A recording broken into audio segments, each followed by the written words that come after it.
My kid's principal called me and asked for a meeting. Hey, sorry, already. I need you. You want to go come on, I'll go out with you. Come on. But can you please turn it off? Have the meeting due to me recording, then we just won't have the meeting. Okay. All right. Thank you. All right. I would have liked to. Yep, I understand.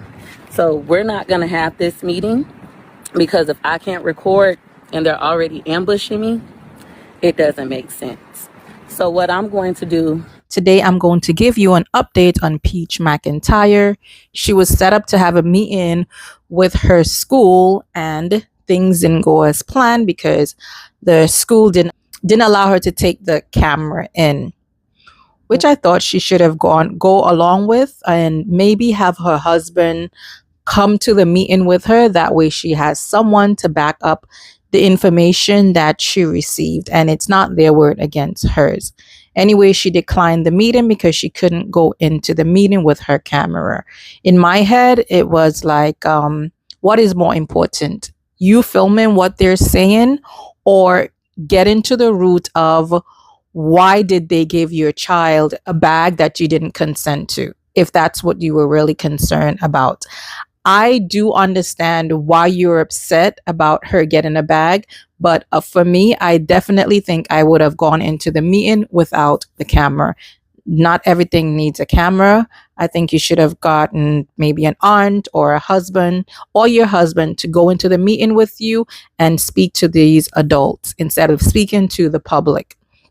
2, we also had the director or the spokesperson for Feeding Hungry Empty Tummies, and she gave a list of things that they look for in children that receive this free meal. First, I want to say that they're doing a very good job serving their community. And initially, I thought that name was a hoax. And I also thought it was a bit offensive. I mean, I still feel that they should change that name. No, at least. I think they should change that name. According to the director, they have been around for at least 15 years. And they are serving about 46 schools and they're serving at least hundreds of children this year. There are certain criteria that they look for, and I will let you hear what they said and then I will comment after.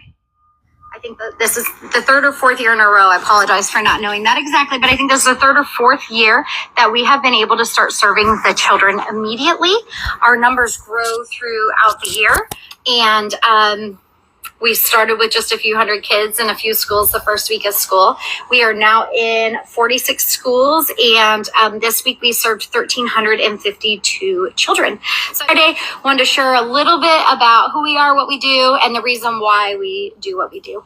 So our nonprofit was started 15 years ago by Miss Jane Evers. She heard that there were kids in our community that were going hungry, and she wasn't going to stand for that. So what started on a kitchen table with just a few schools and 100 or 200 kids has now turned into this big old warehouse where we're able to bring in a lot of food to be able to put it back into our community.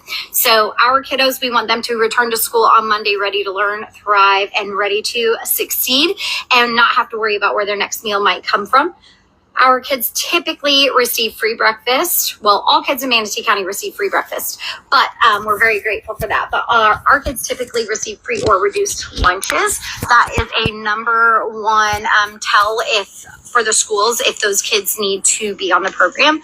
That is like the first way for them to check that. And as far as we go, we do not pick our kids. These kids numbers are given to us and we provide those bags for the schools. So that way we can provide some anonymity, but also some discretion and grace. We do accept kids. I just want to make sure that I give you guys all the facts today because I want to make sure we cover everything. So these kids typically receive free or reduced lunches. The whole county receives free breakfast. And then something else that an indicator that we ask the schools to look for is consistent fatigue, difficulty concentrating, or kids that are mentioning hunger often. We do ask the the schools to check with the parents to make sure that they're okay with this, but occasionally a bag will go home with a kid because somebody was absent and they decide to send an extra bag home because a kid is asking for food or they're hungry. And our goal is to bridge a gap. Our goal is just to help offer support during times of difficulty and give something that is much needed in our community.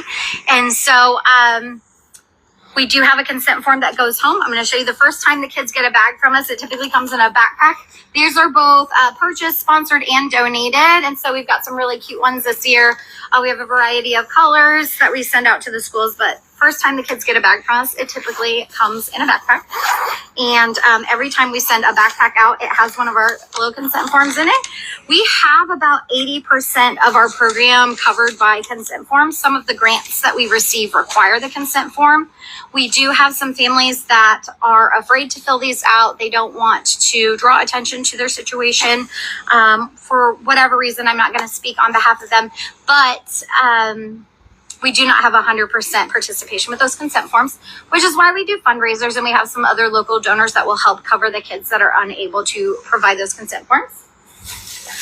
And the weeks after that, that backpack is for that kiddo. That is theirs to keep, whether they need it for their school books, whether they need it for their food coming from us, or they need it for everyday life. That is a gift from us. That is theirs to keep. The weeks after that, we have these really cool plastic bags. So we have chosen black plastic bags because they easily conceal the food. When we first started, we were using regular grocery bags, white grocery bags, brown grocery bags. None of them concealed the food the way that this black grocery bag does. So essentially, a child could walk through one door of an office. This bag can be slipped into their backpack, zipped up, and they walk out. And no one needs to know that they came in to receive the food.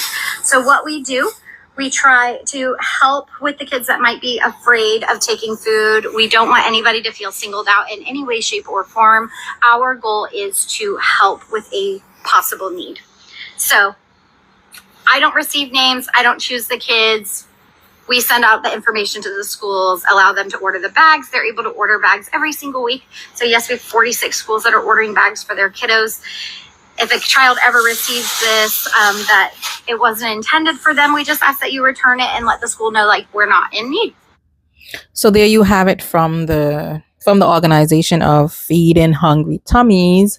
Well, you see that it was probably a mistake on the school's part because the organization has certain criteria that they look for. Is the child complaining about hunger? Are they fatigued? Are they did they get a consent letter? According to Jessica, the first time they receive meals, they get a well put together bag, like a canvas bag, and then the second time they get a plastic bag.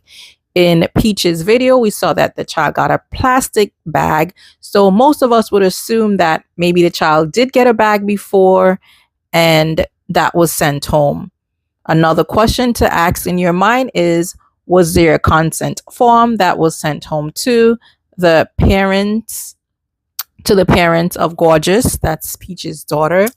Or according to the organizer, she said that the school is the one that chooses the children. So according to those criteria that I just mentioned, they choose the child according to those criteria.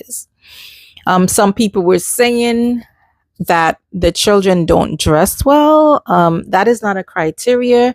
And if that's the case, if the child is hungry, if the child is fatigued all the time, if the child is not dressed well, that should have been taken up with the mom beforehand. And I see that the fault or the error was with the school, not with the organization. And we saw that Peach had a meeting and she declined the meeting. So she'll never know exactly what happened. But anyway, they did have CPS go to her house and assess the house. I saw a video of her going into the children's bedroom. She already know what they look for, what CPS looks for in a household. So she was prepared, I guess, or not. She was prepared for them to look around. But when you went into the room is very filthy. I think she needs, if she has so much money, she needs to clean that house out. Yeah. They offered her food stamps, which we know that she's not qualified for. Peach said it on the video. And they also reiterated, they also mentioned it in the video, that she's not qualified, but they did offer her childcare for their younger ones, which Peach gladly accepted. We know that she can pay for it, but if someone is offering it for free, why not? Why not take it up? So what was meant for bad is meant for good. So what, understand, because of one incident, why would they send CPS to get her children? Everybody thinks that the solution is to take someone's child away, but it's good that CPS take it upon themselves and go into the household and make sure that everything is good in the household, and the children has food, they're fed, they're taken care of, etc. Anyway, guys, if you enjoyed this video, don't forget to like, subscribe, and turn on your post notification bell.